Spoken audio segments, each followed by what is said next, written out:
मेरी नानी की देह, मेरी नानी की देह देह नहीं आर्मीनिया की गांठ थी। पामीर के पठार की तरह समतल पीठ वाली मेरी नानी जब कोई चीज उठाने के लिए जमीन पर झुकती थी तो लगता था कि जैसे बालकन झील में काकेशस की पहाड़ी झुक गई हो। बिल्कुल स्कीमो बालक की तरह लगती थी मेरी नानी। और जब घर से बाहर निकलती थी तो लगता था कि जैसे हिमालय से गंगा निकल रही हो।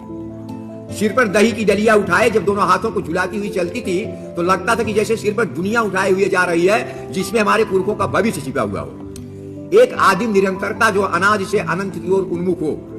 और मेरा जी करे कि मैं पूछूं कि ओरे बुढ़िया तू क्या है, आदमी की आदमी का पेड़ थी दोस्तों मेरी नानी आदमियत की, जिसका कि मैं एक पत्ता हूं। मेरी नानी मरी नहीं है, वह मोहनजोदड़ो के तालाब में स्नान करने गई है और उसकी आखिरी सीढ़ी पर अपनी धोती सुखा रही है।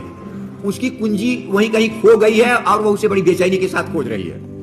मैं देखता हूं कि मेरी नानी हिमालय पर मूंग दल रही है और अपनी गाय को एवरेस्ट के खूंटे से बांधे हुए है। मैं खुशी में तालियां बजाना चाहता हूं, लेकिन यह क्या, मेरी हथेलियों पर तो सरसों उगाई है। मैं उसे पुकारना चाहता हूं, लेकिन मेरे होठों पर तो दही जम गई है। मैं देखता हूं कि मेरी नानी दही की नदी में बही जा रही है। मैं उसे पकड़ना चाहता हूं, लेकिन पकड़ नहीं पाता हूं। मैं उसे बुलाना चाहता हूं, लेकिन बुला नहीं पाता हूं। और मेरी देह, मेरी समूची देह एक टूटे हुए पत्ते की तरह थर थर कांपने लगती है, जो कि अब गिरा, तब गिरा, अब गिरा।